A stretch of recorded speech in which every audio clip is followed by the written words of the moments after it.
Right now on Good Morning America First Look, growing tension over immigration raids, the new chaos on the streets, including a chase and crash, and tear gas fired into a crowd, throwing rocks.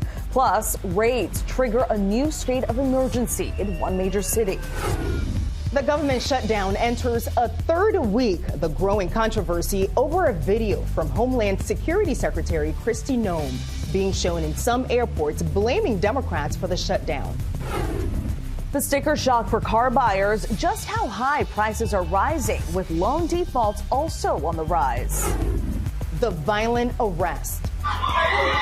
After a parking dispute in the school pickup line, the mother facing the possibility of years in prison, now speaking out.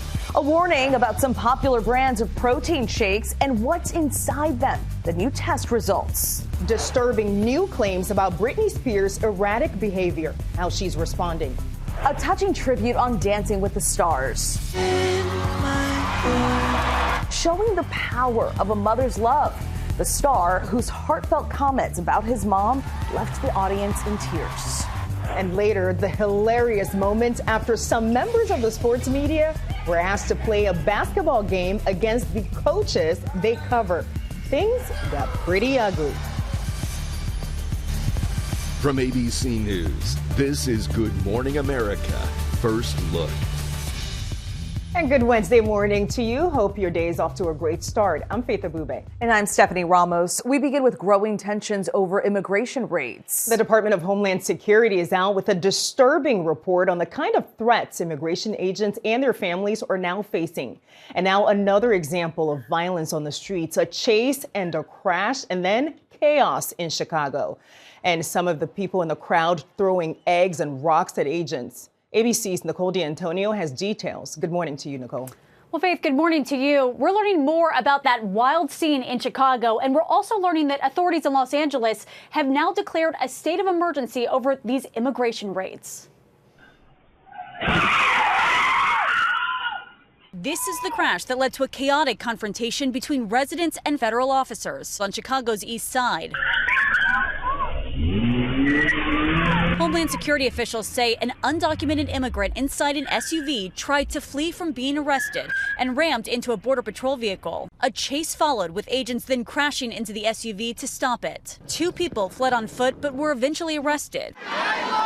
Residents nearby gathering at the scene, the crowd growing hostile, throwing eggs at federal agents, then rocks. Agents responding by firing tear gas. Several people were arrested. There's absolutely no reason to have this kind of chaos happening in our communities, putting people at risk, putting people in harm's way, and just exacerbating the fear that people feel right now. The confrontation is the latest to highlight the growing security risk for federal officers. Homeland Security says Mexican cartels are now offering cash bounties targeting ICE officers and other agents. They say cartels are offering $2,000 for gathering intelligence on federal officials and their families, $5,000 to $10,000 for kidnapping or non-lethal assaults, and up to $50,000 for the assassination of high-ranking officials. We're not backing down. We will keep going. We will continue to enforce the rule of law. President Trump and Secretary Noem are going to give our law enforcement the resources they need to succeed and clean up America's streets. President Trump says his crackdown on crime in Democratic-led cities is working.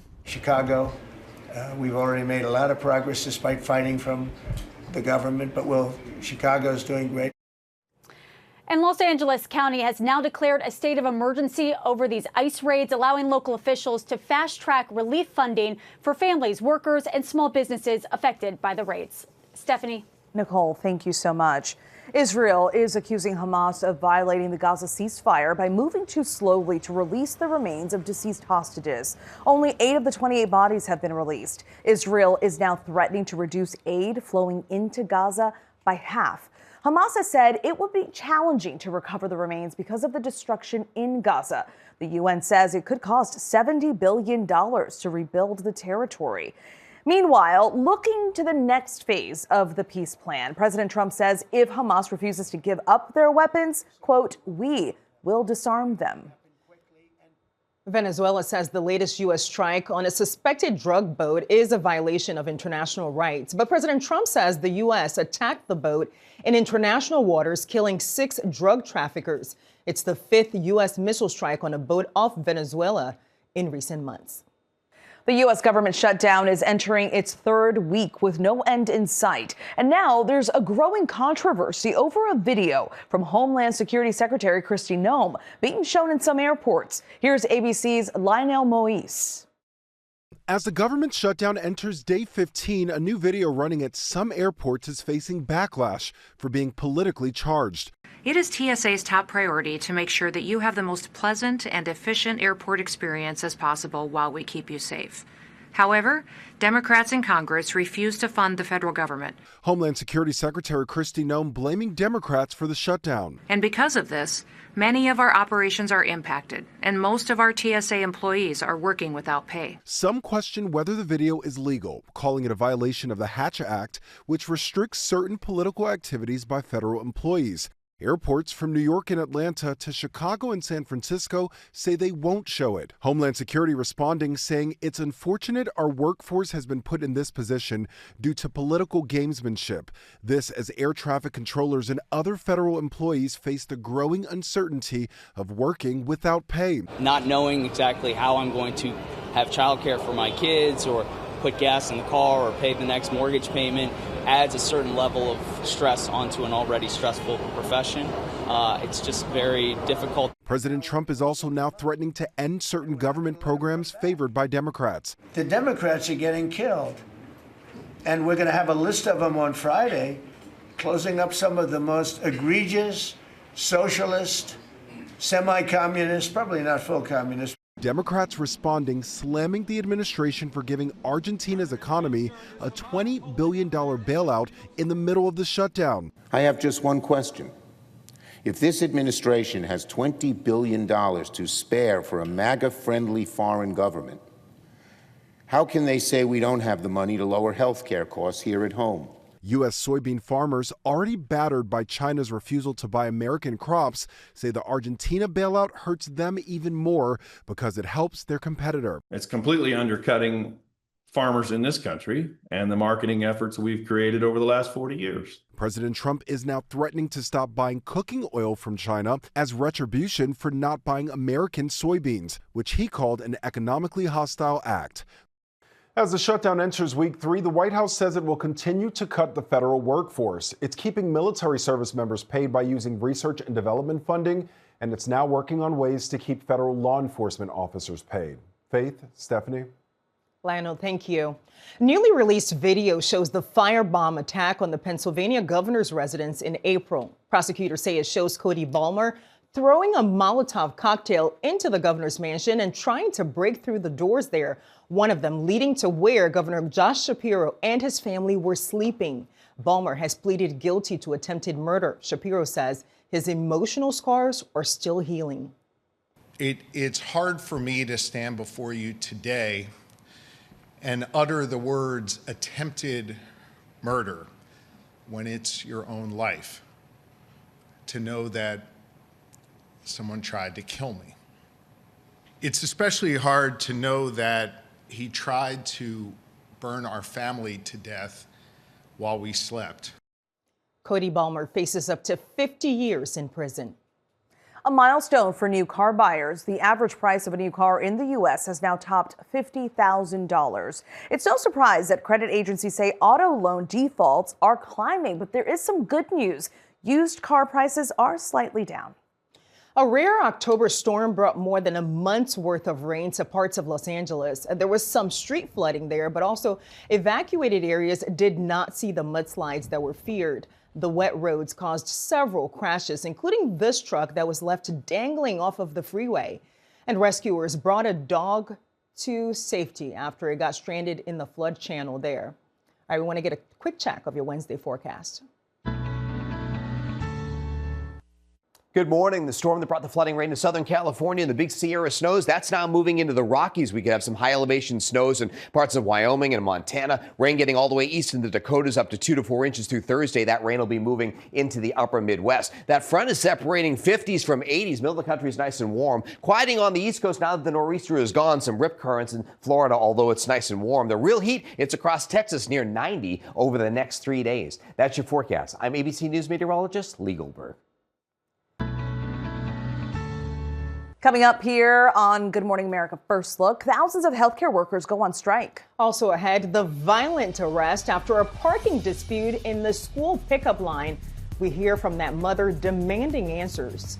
And later, the touching tribute on Dancing with the Stars, showing the power of a mother's love.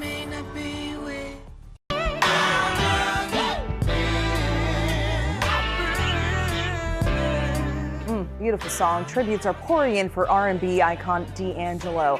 The Grammy-winning singer dying from pancreatic cancer. Jamie Foxx saying D'Angelo's voice was flawless. Beyonce saying he transformed rhythm and blues.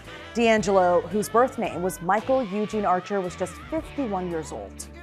More than 30,000 healthcare workers in California and Hawaii will be back on the picket line for day 2 of their strike over wages and staffing.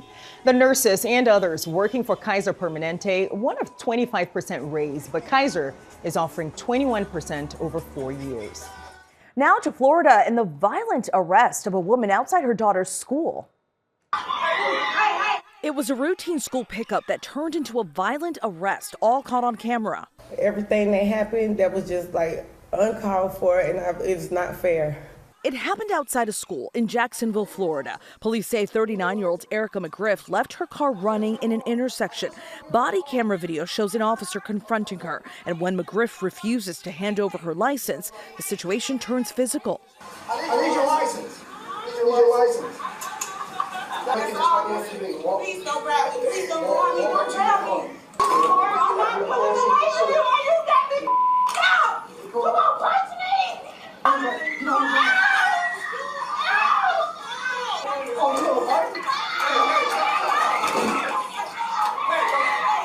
She violently resisted Officer Holton and eventually punched him repeatedly and bit him with such force that she left a bite impression on his forearm. Attorney Ben Crump, now representing McGriff, calls the arrest excessive and is urging the state attorney to drop the charges, which include battery and resisting with violence, each punishable by up to 5 years in prison. Regardless of what you think, how she should comply, when you look at that excessive use of force, it is not right. All I was trying to do was get my daughter out of school without getting wet, drenched in the rain. But the sheriff's office says the officer followed department policy. He followed the rules. He followed the laws.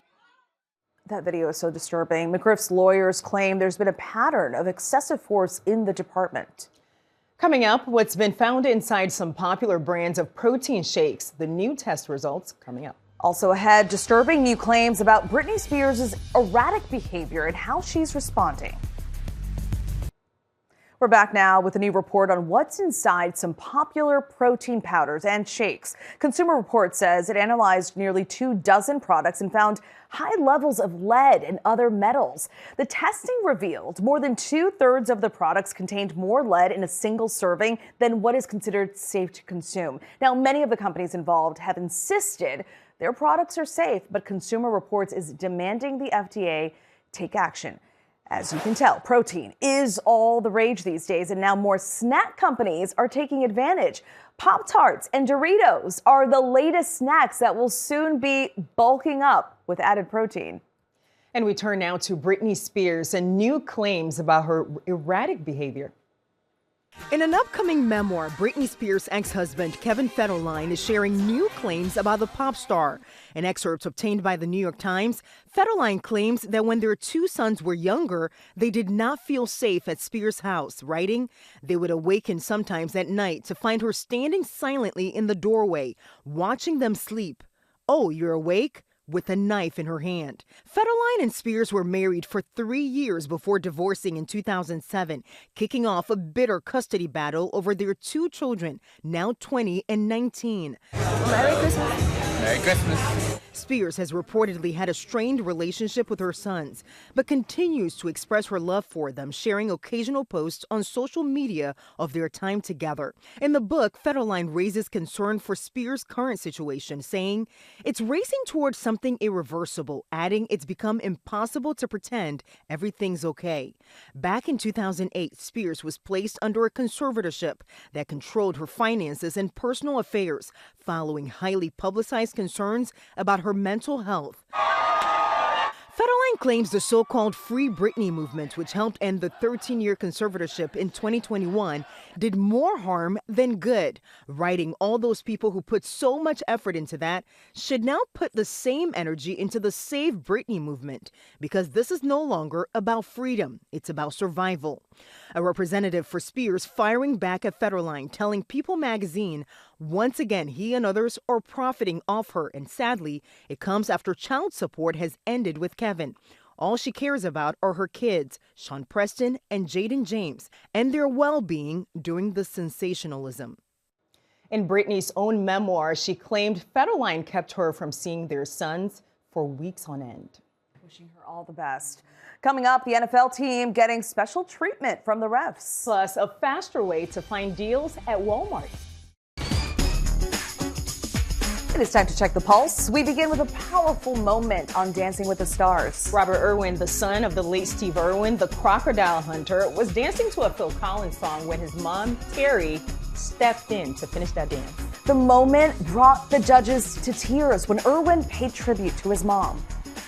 This dance is for my mum. It's for all of the mums out there who don't get the recognition they deserve. This is for the single parents who work so hard every day to put one foot in front of the other. It's for anyone who's lost someone, who feels lost. Keep going. And if you can, go call your mum and tell her that you love her. She did a great job raising that boy. Robert was just 2 years old when his father died. Next, a new way to find deals at Walmart. The company has announced a deal with OpenAI that'll let customers buy products directly using ChatGPT, a feature that serves as a shopping assistant. It uses artificial intelligence to answer questions about products and discounts. OpenAI says it's planning to partner with other retailers as well. Making it easy. All right, next, a new study claims the refs have been going easy on the Kansas City Chiefs. Well, researchers at the University of Texas looked at the 13,000 penalty calls, and they found in postseason games, the Chiefs were disproportionately favored by the refs. And the study suggests that the team's popularity may be playing a role. All right. And finally, some sports reporters will be sticking to their day jobs in Boston. Members of the media played the coaching staff of the Boston Celtics in the game of 5-on-5. It was all for fun, but things got a little ugly. The final score was 57-4. We'll check the top headlines coming up next. Checking more top stories, former special counsel Jack Smith is slamming the Justice Department in a rare interview. Smith says the indictment of former FBI Director James Comey, quote, reeks of a lack of process. And he defended his investigations into President Trump, saying it's ludicrous to think politics played a role. The Supreme Court hears arguments today in a major voting rights case. The justices will consider whether race can be used as a factor in redistricting. The case centers around the redrawing of a congressional map in Louisiana. The parent company of Chrysler and Jeep is investing $13 billion to expand production here in the U.S. Stellantis says it will create 5,000 jobs. In today's weather, the storm that soaked the West Coast moves inland with mountain snow and possible flooding in the Southwest. Rain also in the Plains and Midwest. And finally, the Olympics of bread. Danny New has more. A bakery in Ohio is about to represent the U.S. on the world's biggest stage for bread. It really is the bread Olympics. This weekend, Brian Evans and Val Curtis here will compete in France's Mondial du Pain, a carbohydrates showdown where around 24 countries vie for the crown of world's best bread baker. Does the bread Olympics need taste testers? There have been a lot of happy taste testers here in Cleveland. Technically, Brian's On the Rise bakery is in Cleveland Heights, the same neighborhood where football's Kelsey brothers are from. We're very deep in a sourdough obsession that has taken over my life. And yes, Brian has seen the new Heights clip of Travis's fiancée Taylor Swift saying she currently has a sourdough baking obsession. It's been a mission to try and get a loaf of sourdough to Taylor so that she can have our sourdough, the best that the city has to offer. But at the Mondial du Pain, Brian and Val are going to have to bake a lot more than one loaf. Over the course of 11 hours, they have to make 18 products, including 3 unique croissants and 2 unique brioche pastries. It's definitely an opportunity for us to test ourselves as bakers. In fact, the judges require certain specs for these baked goods. For example, the croissants have to weigh exactly 60 grams, and the baguettes need to weigh exactly 250 grams and measure 50 centimeters long. Our goal is that on the big day, it's gonna flow like a well choreographed ballet. 380 degrees, 16 minutes. Of course, Brian and Val really want to win badly, but this is actually the U.S.'s first time competing in 8 years. So just to be able to go and hopefully establish a consistent representation there is very important to me. And guys, to put this in perspective, I asked how they would compare the Mondial du Pain to the famous competition show Great British Bake Off, and Brian said, multiply that intensity by 100. We wish them the best of luck. That's your GMA First Look. Have a great day.